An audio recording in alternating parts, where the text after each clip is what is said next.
你有没有发现，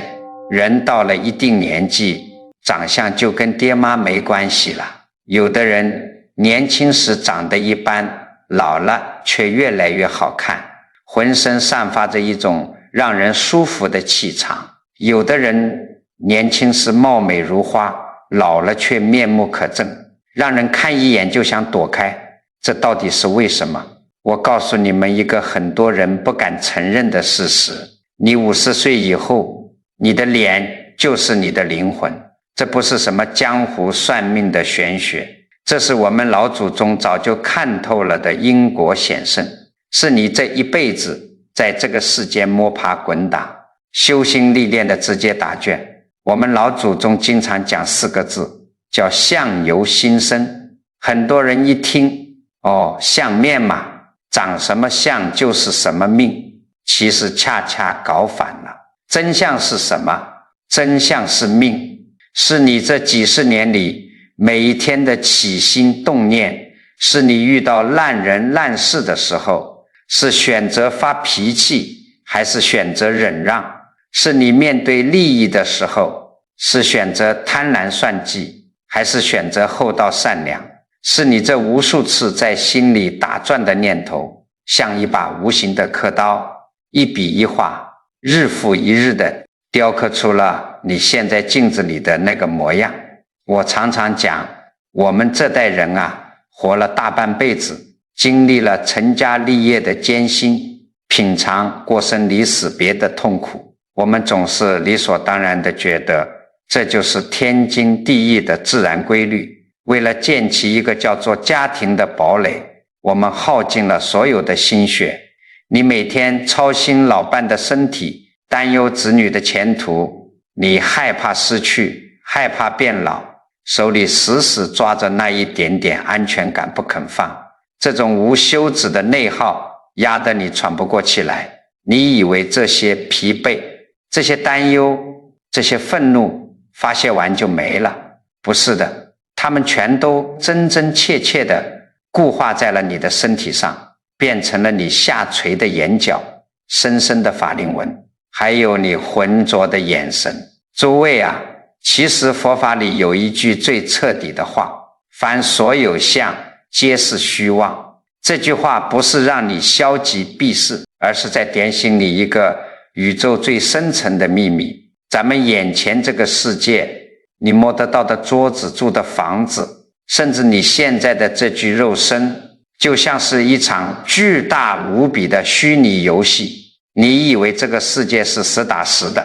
错了。只有当你的意识，你的念头去执着它的时候，它才会在你的生命里显现出来。这就解释了为什么你的脸会变成灵魂的成绩单，因为你太执着了。你把这场虚拟游戏里的每一次得失，每一次恩怨都当了真。你动了一次怒，你的面部神经就跟着紧绷一次；你起了一次贪念，你的气血就跟着淤堵一次。你在这几十年里无数次的贪嗔痴，就是在你的肉体上进行无数次的锁定。你用你的执念硬生生的把自己困在了这张充满风霜的脸上，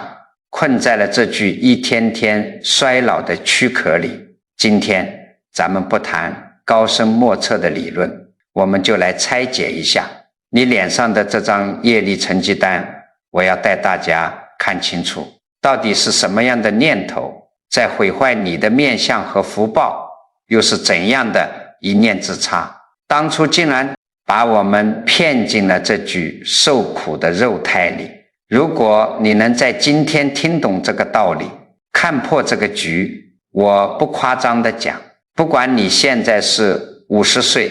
60岁还是80岁，你的面相还能转，你的家运还能改，你未来的生死大事也就有了一条明明白白的出路。我们先从源头讲起。你以为你生下来呱呱坠地是一次全新的开始，我跟你讲，根本不是，那是一次致命的锁定。咱们老祖宗在佛法里讲得清清楚楚，人走以后，肉身这台机器停了，但那个意识那个灵魂还在，这叫中阴身。这个状态啊，轻飘飘的，你没有沉重的肉身拖累，没有高血压的头晕，没有关节炎的腿疼，纯粹就是一团无比轻盈自由自在的能量。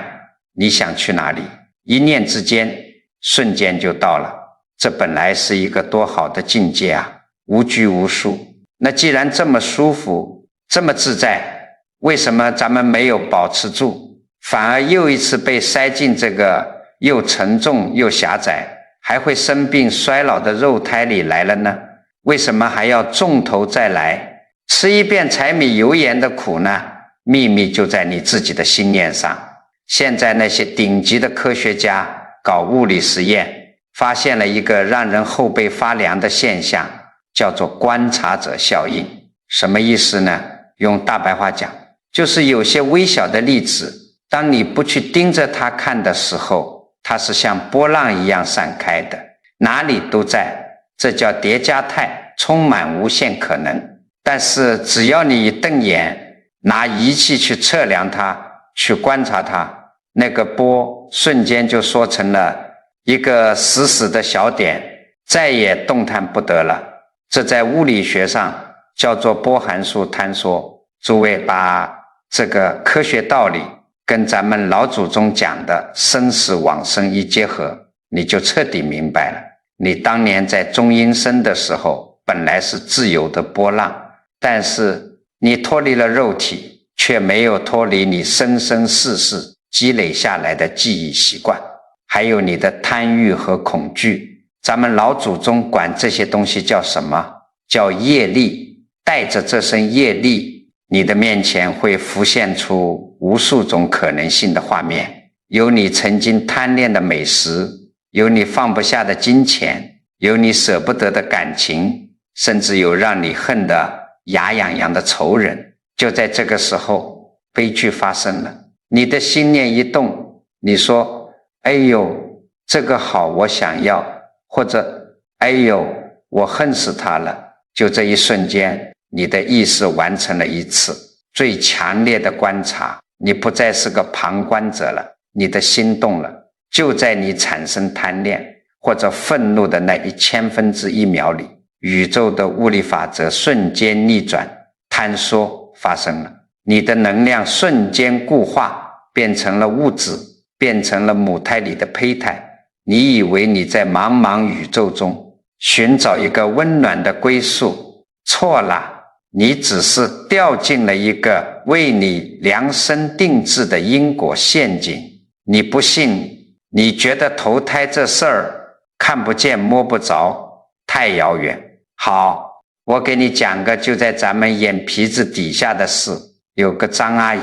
今年60多岁了，平时能吃能睡，挺精神的一个老太太，天天在小区里带孙子。前阵子社区组织老年人体检，报告一出来，医生看了看，轻描淡写的说了一句：老太太，你这肺部有个小结节啊，看着不大，应该没事，3个月以后你再来复查一下。医生也就是照章办事，随口一嘱咐，但这几句话到了张阿姨耳朵里，坏了，她的意识立刻就开启了最致命的观察模式。她回家就开始害怕，天天拿着那张体检报告看，翻来覆去的琢磨，上网乱查资料，夜里3、4点钟睡不着，瞪着天花板，就在脑子里自己吓自己。哎呀，这会不会是恶性的啊？我要是病倒了，老伴谁管？儿子还在还房贷，我这不是拖累全家吗？诸位啊，你看，这本来只是身体这台老机器的一点点数据异常，但是张阿姨把全部的注意力、全部的恐惧死死地盯在这个小结节上。我告诉你们，这种强烈的恐惧和焦虑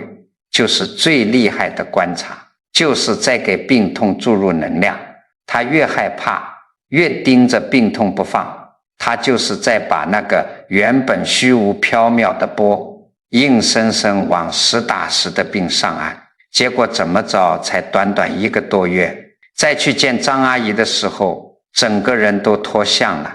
原来白白胖胖喜气洋洋的脸变成了灰黄色，眼窝深陷，嘴角耷拉着，走路都没力气，感觉一下子老了10岁不止。后来老伴赶紧带她去医院一查，结节倒没怎么长，但她被吓出了严重的神经衰弱，心脏指标也乱套了，内分泌全失调了。你看看，这后来的病是老天爷给她的吗？不是啊，是她自己的恐惧，是她的执念，硬生生把自己的身体给搞坍缩了，困在了一个极其痛苦的牢笼里。张阿姨盯着体检报告，能把自己看出一身病来。你当年在中阴身的时候，盯着人世间的贪爱不放，可不就把自己看进这具肉身里来了吗？这不就是一模一样的道理吗？很多老朋友活到这把岁数，经常跟我抱怨，哎呀，南师啊，我怎么命这么苦，我怎么就嫁了这么个脾气暴躁的老公，我怎么摊上这么个天天讨债的倒霉孩子，老天爷真是不公平啊。我告诉你，根本没有一个老天爷在背后拿本子记你的账，安排你受苦，全是你自己的频率吸引来的。你心里头装满了抱怨、愤怒、计较，你的灵魂频率就是低沉的、暴躁的。等你到了中阴身，就像收音机调频一样，你自动就会被那些同样充满争吵、充满怨气的波长吸引过去，你只能接收到和你相同的频道。如果你这辈子总是没有安全感，抠抠搜搜，每天活在缺钱和恐慌里，你下一次坍缩的时候，大概率还得降生到一个让你继续体验匮乏和恐惧的环境里去。因为相同频率的灵魂总是会不由自主地扎堆凑在一起继续演戏，这不是别人惩罚你，是你的频率自动匹配了那个受苦的世界。这就是为什么有些家族的悲剧和穷根总是代代相传，拔不掉，因为你们互相吸引，按下了一样的确认键。所以啊，咱们这辈子在这世间受苦，全是因为当初多看了一眼，多动了一次贪嗔痴。既然咱们现在已经掉进这个肉身里了，在日常生活中就绝对不能再由着性子去胡乱执着了。你在这几十年里遇到那些烂人烂事，遇到那些沟沟坎坎，你到底是死磕硬碰满腹怨气，还是懂得转念化解？你的这些反应直接就刻在了你的脸上，决定了你晚年的福报。首先显化出来的就是你面相里的骨相。你看那些真正有福气的老人家，70、80岁了，虽然脸上长满了皱纹，但他的骨架子是撑得住的，颧骨和下巴之间的线条非常流畅，整个面部的走向是向上的。这在咱们中华文化的面相学里有一个专门的词，叫做骨气常润。很多人对骨气这2个字有误解，以为骨气就是脾气硬，就是腮帮子咬得死死的，青筋暴起，看谁都不顺眼，觉得那就是有骨气。我跟你讲错了，那种面相叫做对抗，叫做刚硬，那是苦命相。真正的骨气常润是说你的骨骼清奇，但是皮肉包裹得非常温润饱满，就像一棵老树，虽然树皮皱了，但里面的木质极其紧实，充满了生机，哪怕到了冬天依然能憋着劲儿发出新芽来。那这种向上撑持的骨相是怎么修出来的呢？诸位你想想看，我们这代人年轻的时候哪有没吃过苦的？谁没受过委屈？你在单位里被领导穿小鞋，在家里跟婆婆闹矛盾，在外面被街坊邻居占了便宜，甚至被亲戚朋友骗了钱。面对这些生活里的烂事糟心事，你当时是怎么处理的？如果你当时选择的是硬扛，是怨恨，是天天在心里咒骂对方，我告诉你，你的这股怨气就会顺着你的经络死死地咬在你的骨头上，你的太阳穴会慢慢凹陷下去，你的下巴会不自觉地往前顶，你的整个面部骨骼都会因为这股几十年的怨气而扭曲变形。这不叫老了，这叫业力反噬。但是如果你面对这些苦难和诽谤的时候，心里是接纳的，是柔软的，你懂得化解，佛法里把这叫做忍辱。你把这些逆境当成了磨练自己心性的石头，你不去跟烂人烂事纠缠。当你做到了这一点，你的骨骼虽然依然要承担生活的重担，但你的气血是顺畅的，这股柔和的慈悲的气血会顺着你的骨头充盈上来，让你的面容既有骨子里的坚韧，又有皮相上的慈悲，这就叫骨气长润。说到这里，我必须给你们讲一个老祖宗留下来的真人真事。你们听懂了这个事，就知道人的骨相是怎么因为你的一念之善硬生生改变的。在明朝的时候，有个叫王华的读书人。这王华是谁啊？他后来生了个名震天下的儿子，叫王阳明。不过在那时候，王华还是个穷书生，四处游学。有一年，王华在外面赶路，正好碰到一个看相的老先生。这老先生看了他一眼，直摇头说：年轻人，你这骨相不行啊，单薄得很，没什么福分，将来恐怕连个功名都混不上，是个穷苦一生的命。王华听了，心里虽然有点失落，但人家心量大，心想穷就穷吧，好好读书，好好做人就行了。没过多久，王华路过一个渡口，在客栈休息的时候，突然看到水边有个妇人哭天抢地，眼看着就要往江里跳。王华赶紧跑过去，把她一把拽住，问她怎么回事。那妇人哭着说：我丈夫是个商人，让我带着换来的金子回家，结果金子全被我不小心弄丢了，我没脸回去见丈夫，这一家老小的命也活不成了，不如死了算了。王华一听，赶紧问他那包金子长什么样。原来王华昨天在路上正好捡到了一个沉甸甸的布包，里面装的全是金子。他当时根本没动贪念，就在原地等了半天，也没等到失主，只好先收起来。王华立刻把金子拿出来，跟妇人核对无误后，原封不动的全部还给了他。你想想看，那是一大笔钱啊！对一个穷书生来说，能改变一辈子的命运，但他连眉头都没皱一下，这就是不贪。这还不算完，后来王华在一家富户家里做教书先生，这家的男主人常年在外经商，家里就剩下个年轻貌美的小妾。这小妾看王华长得一表人才，又是个老实人，到了半夜居然跑到王华的房间里去百般诱惑孤男寡女。大半夜的换了别人可能就犯糊涂了，但王华怎么做的？他当场正色言辞，立刻穿好衣服，连夜搬出了那家，甚至在墙上写下了闭塞如敝绸几个大字，这就叫不邪淫。过了几年，王华又在街上碰到了当年那个给他看相的老先生。那老先生一看到王华，整个人都呆住了，围着他转了好几圈，大惊失色地说：怪事怪事，你这骨相怎么全变了？老先生指着王华的脸说：你原来的面部骨骼是往下走的，是穷酸相，现在你看看，你脸上竟然生出了阴本纹，也就是阴德纹，你的颧骨撑起来了，下巴变得丰隆温润。你小子老实交代，这几年是不是积了什么惊天的大阴德，救过人命，还是拒过邪色？王华这才把还金子和闭塞的事情说了出来。老先生感叹道：不得了啊，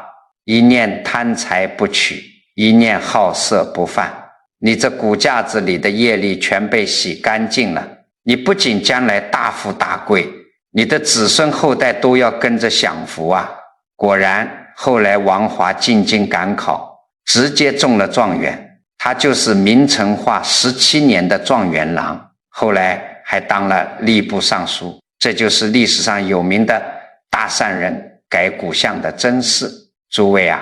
你想想看，王华捡到金子还给人家，半夜遇到美色言辞拒绝，难道他当时是为了长出那个阴寿纹才这么干的吗？绝对不是，他就是顺着自己的良知守住了心底的那份干净。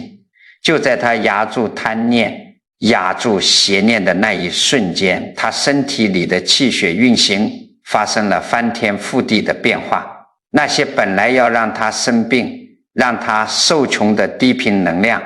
全被这股浩然正气给冲刷掉了。骨头有了正气支撑，相貌自然就变了。现在咱们很多老年朋友天天花大价钱去买什么补品吃，吃人参、吃燕窝，说要补气血，结果呢，一转头到了菜市场，为了2毛钱的葱，跟小贩吵得面红耳赤，回到家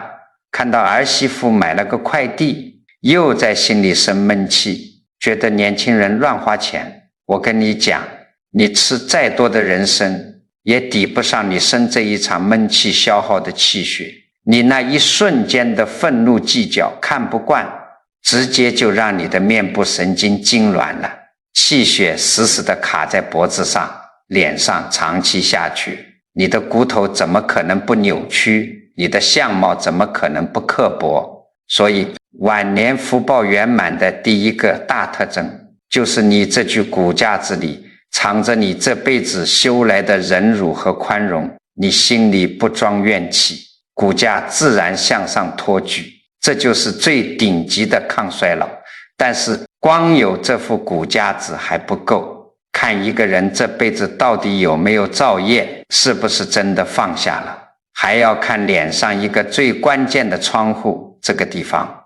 藏着你一辈子的贪嗔痴，也藏着你晚年能不能清静安稳的秘密。这个地方是哪里呢？就是咱们的这双眼睛。我们常说眼睛是心灵的窗户，这话你们听的耳朵都起茧子了吧？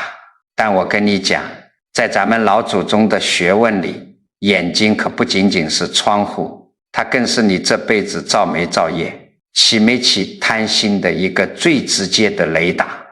诸位你想想看，去观察一下身边那些真正有福气的老人家，70、80岁了，你去看他的眼睛，那眼神不是年轻人那种想要去争夺什么、想要去试探什么的那种贼亮，而是一种难以形容的清澈。这种清澈就像一汪深潭，虽然你一眼看不到底，但你就是知道它里头特别干净。你如果在外面受了委屈，或者心里烦躁的不行，你只要跑去跟这种老人家坐一会儿，跟他对视上几秒钟，奇怪了，你心里的那股无名火不知不觉就灭了，整个人就这么安稳下来了。这在相学里叫做眼神藏神，这可是晚年福报圆满的第2个大特征。那反过来呢，有的人年纪越大，那双眼睛越浑浊，眼白发黄发暗，甚至透着一股子说不清的戾气。他看人的时候，眼神不是游移不定、四处乱瞟，就是直勾勾的带着一种防备和算计。你跟他待在一块儿，哪怕他不说话，你都觉得浑身不自在，像被针扎一样。为什么会有这么大的差别？我告诉你们，这不是因为他少吃了2盒保健品，也不是什么单纯的老花眼，这是因为他这一辈子向外抓取的太多了，这是心神耗散、口业太重的直接果报啊！咱们人每天睁开眼睛，第一件事是干什么？就是往外看。老祖宗讲的12因缘里有几个字叫触受爱取有，什么意思呢？就是你的眼睛看到了外面花花绿绿的东西，心里觉得哎呦这个好，接着就生出了贪念，然后就拼命想要弄到手，最后你就被这东西死死的套牢了。咱们这代人活在这世上，这双眼睛最容易犯的毛病就是爱管闲事，爱盯是非。你仔细回想一下，你在小区里跟几个老姐妹聚在一块儿，东家长西家短，说那个谁家媳妇不孝顺，说那个老李家的儿子没出息，又说谁谁谁发了不义之财。你在背后议论人嚼舌根的时候，你那个眼神是什么样的？是贼溜溜的，是放光的，是带着一股子幸灾乐祸或者嫉妒的能量的，或者你在家里总是盯着晚辈的毛病看，儿子晚回来一会儿你要盯着，儿媳妇买件新衣服收个快递，你要盯着孙子做作业稍微慢一点，你那两道目光就像探照灯一样死死地盯过去，你只要一看到不顺眼的地方，心里就不舒服，这嘴巴立刻就开始唠叨，开始数落。我告诉你，这就叫造口业，这就叫乱攀缘。你以为你只是随便说几句，你以为你唠叨全是为了孩子好，但是诸位啊，宇宙的法则是绝对公平的。你每一次用那种挑剔的、恶毒的、贪婪的眼神去看这个世界，你每一次张开嘴巴去抱怨、去指责，你都在向外发射一种非常低频、非常杂乱的能量。这种低频的能量发射出去，别人受不受影响先不说，最先反噬的是谁？是你自己。从医学的道理上讲，当你长期处在怨恨、计较、挑剔的情绪里，你眼睛周围的那些微循环睫状肌是一直处在紧张和痉挛状态的，你的神经天天紧绷着，气血在那儿死死地堵着，日积月累，几十年熬下来，你的眼白能干净吗？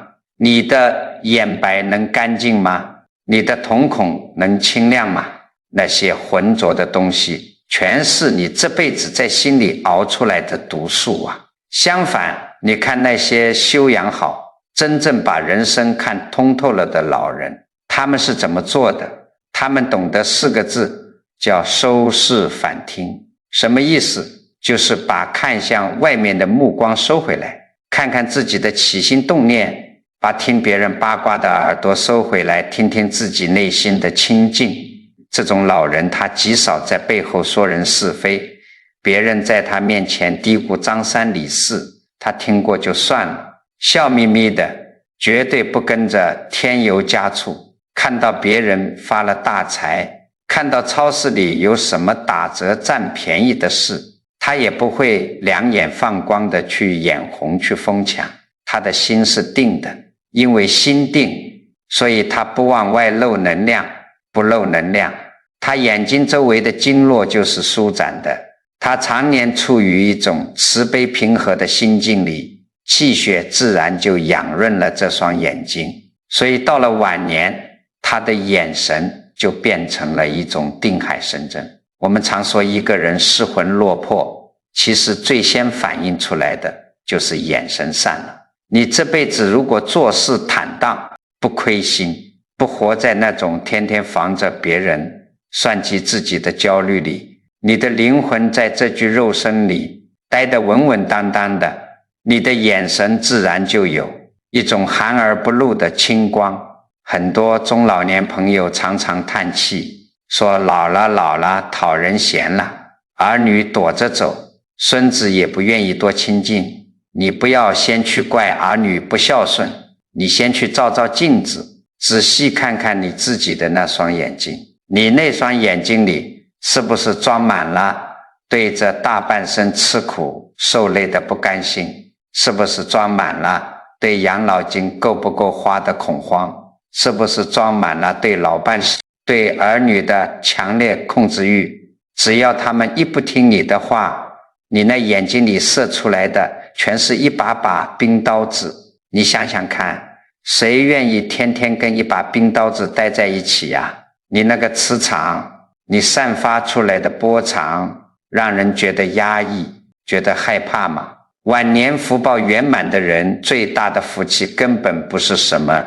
儿孙满堂、金玉满箱，最大的福气是他自己走到哪里，哪里就能生出一股祥和之气，别人只要靠近他，心里就觉得踏实。所以诸位，如果现在你去照镜子，发现自己的眼神虽然被岁月刻下了皱纹，但依然有一股定力，依然干净透亮，那我真要恭喜你，这是你大半辈子管住了嘴，收住了心，没照恶缘换来的最好护身符，千万要守住。如果你的眼神已经开始浑浊，甚至透着焦躁和戾气，那你从今天开始就得闭紧嘴巴，少管闲事，少用那双眼睛去盯着别人家的长短，你把看向外面的目光收回来，安安稳稳地放到自己心上。那么除了这硬朗的骨相、清澈的眼神，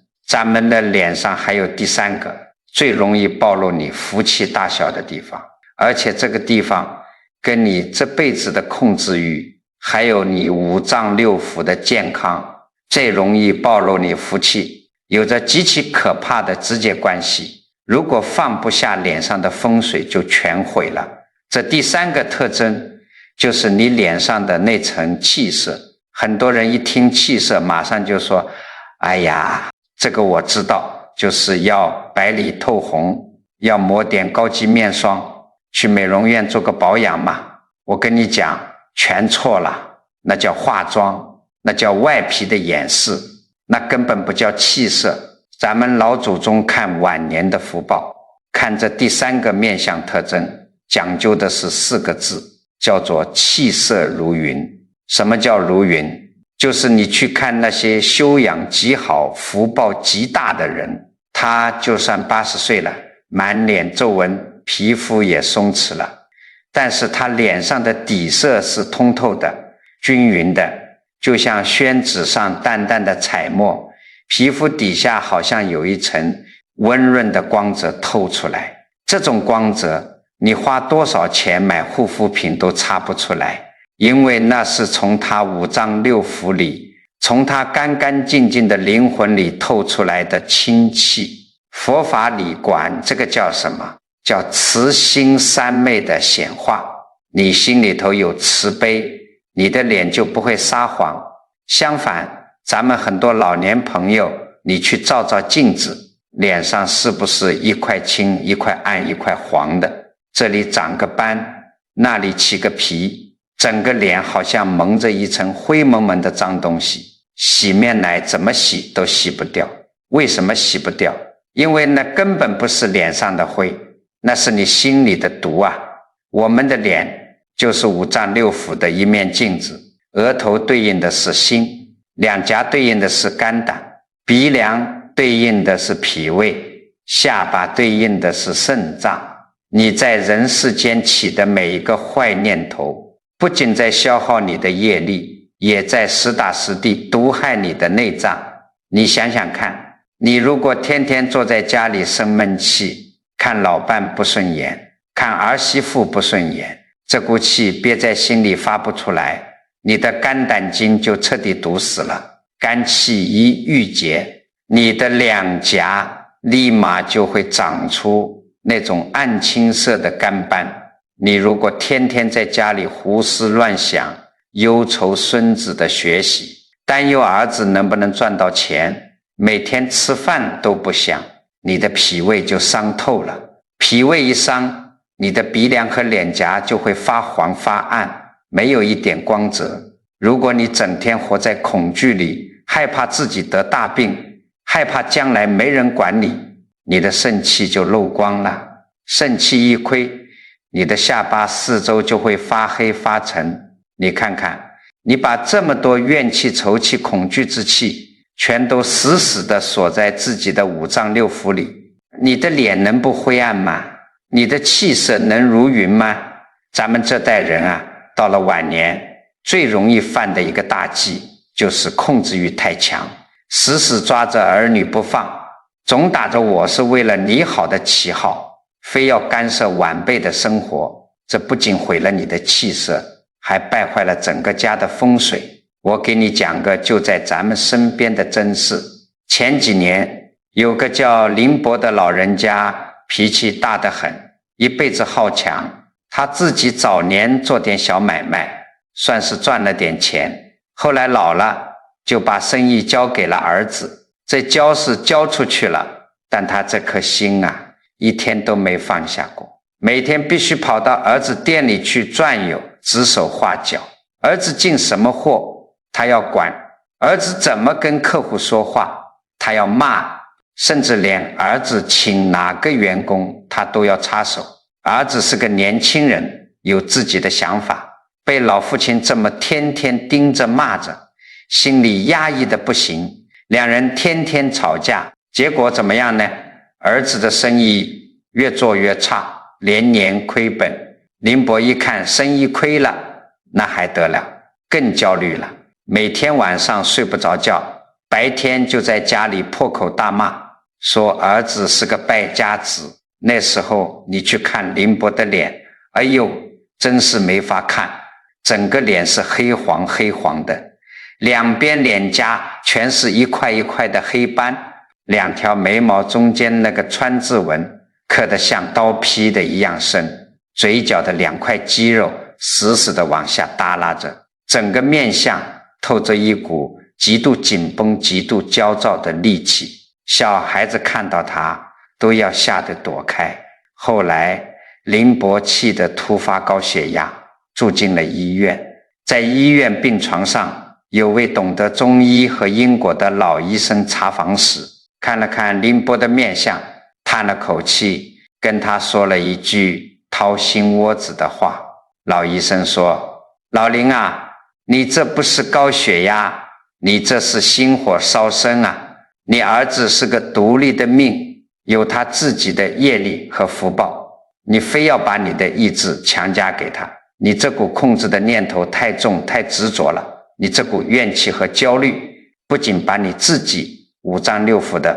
气血全堵死了，你那股低频的坏能量还把儿子的财运也给压死了。你再这么死抓着不放，不仅你的命保不住，你们这个家也要散了。林伯躺在病床上看着天花板，大半夜的突然就想通了，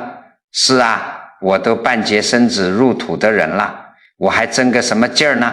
儿孙自有儿孙福，随他去吧。从医院出来以后，林伯整个人就像换了个魂，他再也不去儿子的店里了。每天早上他去社区的一块荒地里，跟几个老头老太太一起开荒种菜，种出了水灵灵的小白菜大番茄，他就拿个塑料袋装着，挨家挨户的送给街坊邻居。别人夸他菜种得好，他就嘿嘿一笑，心里欢喜得不得了。回到家他也不问生意亏了还是赚了，吃完饭就溜达散步，心宽体胖。就这么过了大半年，你猜怎么着？再去见林伯的时候，简直判若两人。他脸上的那层灰暗的像煤灰一样的底色全褪干净了，脸上的皮肤虽然还是有皱纹，但是透着一股干净的红润，那紧紧拧在一起的眉头彻底舒展了，向下拉扯的嘴角也平缓了，整个人看起来就是一尊笑眯眯的弥勒佛，透着一股让人特别舒服的清气。更神奇的是，他不去管儿子之后，儿子反而没了压力，放开手脚干，不到半年，生意竟然起死回生，越做越红火了。诸位啊，你听懂这个道理了吗？林伯的面相为什么能由暗转明？这就是老祖宗说的，他把执念放下了。当他不再用愤怒和控制欲去干涉别人的时候，他的心就空了，心一空，肝胆不郁结了，脾胃也合畅了。那股因为种菜送人带来的喜悦和慈悲，像一股清泉一样，把他身体里那些几十年的毒素全给冲刷干净了。这就叫气色如云啊！你不要以为控制子女是爱，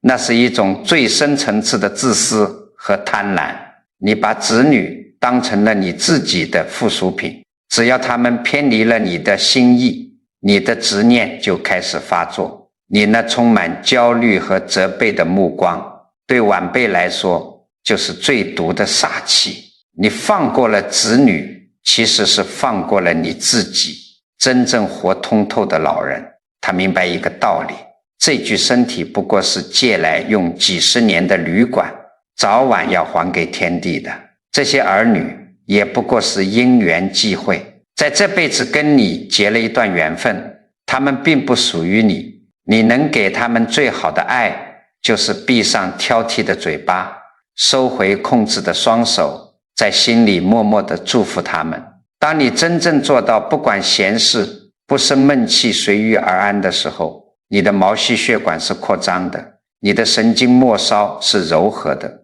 你脸上的肌肉走向全都是向上托举的。那个时候不需要任何化妆品，你的脸上自然会有一层菩萨般的柔光。讲到这里，我相信很多老朋友已经开始流冷汗了，心里在想，哎呀，南师你说的这些我都中招了啊，我骨头也僵了，眼神也浑了，气色也暗了，每天还是控制不住的要发脾气，要操心，我已经掉进这个业力的陷阱里了，那我现在该怎么办？我还能不能救自己一把，改改这后半辈子的命啊？能，绝对能。只要你还没咽下最后一口气，只要你的心念还能转，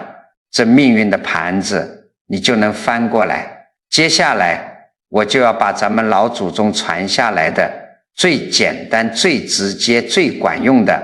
几个实操救命法门，掏心窝子的教给你们。你不需要花1分钱，不需要去深山老林里苦修，就在你每天柴米油盐的家里，只要你照着做，我保证你不出3个月，面相焕然一新。这到底是怎么个修法呢？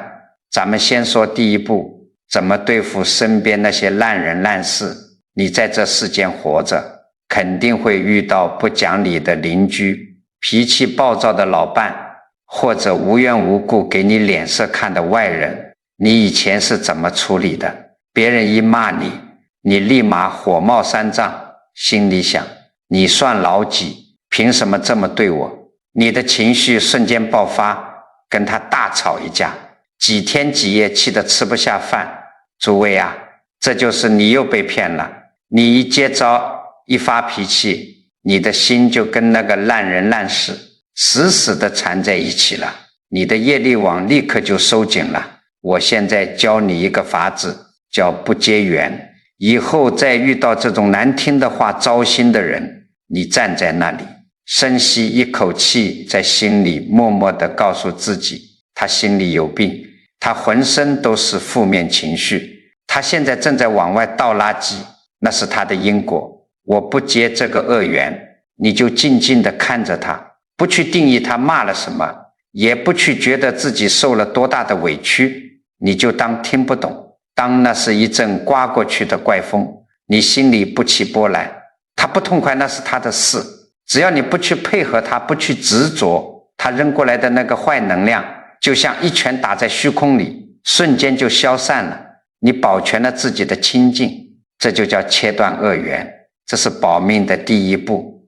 把外面招惹的恶缘切断了。接下来咱们得清理身体里已经存下的毒。很多人活了几十年，肚子里憋了一辈子的委屈和怨气，怎么排出去？这就要靠咱们的这口气。你们去仔细观察，凡是天天焦虑害怕一身病痛的老人，呼吸都是极其短浅的，那口气全在嗓子眼和胸口这儿打转，从来下不去，脸憋得又青又暗。你要晓得，这种浅呼吸就是在让你的神经天天处于恐慌状态。我教你们每天上午10点钟或者下午4点钟，你找个安静的椅子坐下来，闭上眼睛，用鼻子深深的慢慢的吸气，感觉这口气穿过胸腔，一直下沉到你的小肚子，也就是老祖宗说的丹田吸满了，稍微憋上个3-5秒钟。然后重点来了，你把嘴巴微微撅起来，就像吹蜡烛一样，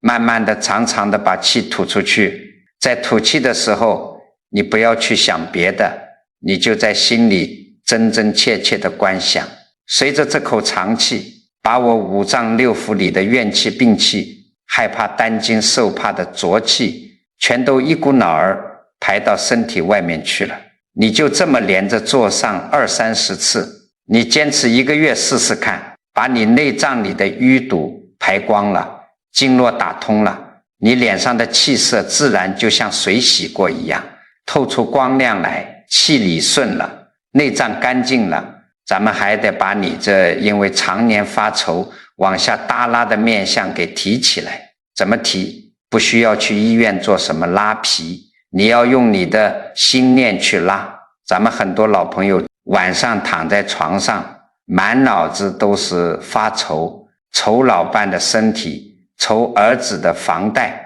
甚至愁明天早上的白菜是不是又涨价了。你带着这种紧绷绷的愁苦入睡，第二天一早照镜子，那脸能好看吗？那五官全挤在一起了。从今天开始，咱们换个活法，每天晚上睡觉前躺在床上，还有早上刚睁开眼睛还没起身的这3分钟，这是你一天中能量最关键的时候。在这3分钟里，你什么柴米油盐都不要想，你就想一件让你打心眼里高兴觉得温暖的事，可能是你年轻时看到的一片极美的晚霞，可能是孙子冲你甜甜的笑了一下，或者是你曾经帮过别人，别人真心实意给你鞠的一个躬，随便什么都行，只要能让你心里一暖。你要让那种高兴的慈悲的感觉从你的心里流出来，流到你的嗓子眼，再流到你的整张脸上，你去细细体会你面部肌肉的那种放松和微微的上扬。人的肌肉是有记忆的，你天天在这个时候让他记住慈悲、欢喜和放松，他自然而然就长成了菩萨相。这就是相由心转的实修机密啊！最后还有一个最容易被大家忽略却又极其致命的地方，那就是你平时都在跟什么样的人打交道。你要晓得，人跟人之间是有磁场的，那个无形的频率是会互相传染的。你如果天天跟几个老姐妹坐在小区楼下，东家长西家短，张嘴就是抱怨老天不公，闭嘴就是骂儿媳妇不懂事，你就算修得再好，不出3个月，你的眉头也得跟着他们一起皱起来。你的福报全在这些闲言碎语里漏光了，你的能量本来就不够了，不能再被这些人消耗了。后半辈子你要学会去靠近那些高能量的人。什么是高能量？就是那些遇到难处不抱怨，吃亏了也不计较，看着总是和和气气，心里头坦坦荡荡的人。你多跟这样的人待在一起，多跟他们聊聊天，哪怕就是2个人安安静静的坐在一起喝杯白开水，你都能感觉到心里特别舒坦，紧绷的神经一下就松开了。如果现实生活里你身边实在没有这种通透的人，那怎么办？那你就多听听咱们老祖宗留下的这些智慧，多听听咱们讲这些看破红尘道理的开示。这就像你的手机没电了要插头一样，你天天让这些充满慈悲和智慧的念头熏陶着自己，就是在给你的灵魂充电，在养护你的磁场。诸位啊，我今天把这些话讲得这么透，就是希望你们能明白，你这下半辈子的日子好不好过，全在你的一念之间。只要你照着这几个法子，管住自己的嘴，收住自己的心，每天吐浊气，存欢喜，你那个紧巴巴的命运就一定能被你硬生生的扭转过来。好了，我哩哩啰啰跟你们讲了这么一大堆，全是大白话，全是掏心窝子的保命招数。我知道咱们很多老朋友年纪大了，记性没那么好，听完可能一转头就忘了，或者碰到事儿又犯迷糊。我最后再跟大家啰嗦一遍，这几件事你们一定要印在脑子里。第一，打死别去接那些烂人烂事的恶缘，别人骂你气你，那是他在造业，在倒垃圾，你千万别冲上去接盘，你不接，那股怨气就伤不到你，你把它当成一阵过堂风，刮过去就算了，保住自己的清净最重要。第二，那张嘴给我闭紧了，少去议论东家长西家短，少去盯着儿女挑毛病。你每一次发脾气，每一次唠叨，不仅是让人讨厌，更是在给你自己的心血里投毒，是在拜你们家的风水，放开手随他们去，儿孙自有儿孙福，你不操那个心，天塌不下来。第三，每天记得练这3件事，到了下午找个安静地方，把小肚子里的那个老浊气怨气给我使劲吹出去，清理内脏。晚上睡觉前和早上醒来时，啥事都别发愁，想一件大欢喜的事，把面皮往上提一提，养你的慈悲相。平时多跟和和气气的高能量人待在一起，少凑那些抱怨连天的局。诸位啊，你想想看，人活到咱们这个岁数，什么大风大浪没见过，什么酸甜苦辣没尝过，你还执着个什么呢？你要晓得，世间上最好的风水根本不是你家大门朝哪边开，也不是你屋里摆了什么发财树，世间上最顶级的风水就是你这颗干干净净慈悲柔软的人心。你把这颗心修好了，把那些控制欲，那些贪嗔痴都放下了，你的面相自然就变得骨气长润，气色如云，你自己舒服了，别人看着你欢喜，你走到哪里，哪里就是福地，家里的风水自然就顺了。这就是咱们老祖宗说的最大的改命，叫做改念、改行、改因。今天我讲的这些，你们听进去了，自己得利了，但这还不够。咱们老祖宗讲学问，讲究一个自利利他，什么意思呢？就是你自己懂了，自己得救了，你还得拉别人一把。你们想想看，你们身边肯定还有很多老兄弟老姐妹，甚至有很多年轻人，他们现在正处在极度的焦虑里，就像那个因为体检报告吓得半死的张阿姨，就像那个天天骂儿子把脸都气黑了的林伯，他们被执念困死了，天天在苦海里煎熬，不知道怎么走出来，每天都在折磨自己和家人。我拜托大家把你今天看到的这些道理动动手指转发给你身边的亲戚朋友，转到你的家属群、同学群里。你不要以为这只是凑个热闹，我跟你讲，你这一个小小的动作可能就恰好点醒了一个正在气头上的老母亲，可能就挽救了一个因为天天猜忌快要散掉的家庭。你一句无心的分享和提醒，让别人少造了一场口业，少生了一次大气，这就是你在实打实地积阴德，这就是功德无量的事，这就叫赠人玫瑰手有余香。你天天传播这些善念，你的磁场怎么可能不好？老天爷怎么可能不护佑你？你发出去的善意，最后转一圈，全都会变成福报，落到你自己的头上。如果你觉得南老师今天讲的这些大白话真真切切的帮到了你，让你心里头的那块大石头落地了，那请你动动手指给南老师点个赞，点个关注。你每一次的点赞和转发都是在为自己和家人积福。最后我也真心邀请大家在评论区里留下8个字：相由心生善念化灾。或者是简简单单的一句愿家宅平安。诸位啊，千万不要小看你在手机屏幕上敲下的这几个字，文字是有力量的，念头是有极大能量的。你想想看，当你在这条视频底下跟天南海北千千万万个老朋友一起写下这句善语的时候，咱们所有人的善念就全部汇聚在了一起，这股力量聚合起来，就能形成一个威力大的不可思议的清净慈悲的正能量场。你在这个场里发出的每一份祝福，最终都会加倍的回向到你自己身上，回向到你的子孙后代身上，为你挡掉那些不必要的灾祸，保佑你们全家平平安安、健健康康、顺风顺水的过好这下半辈子。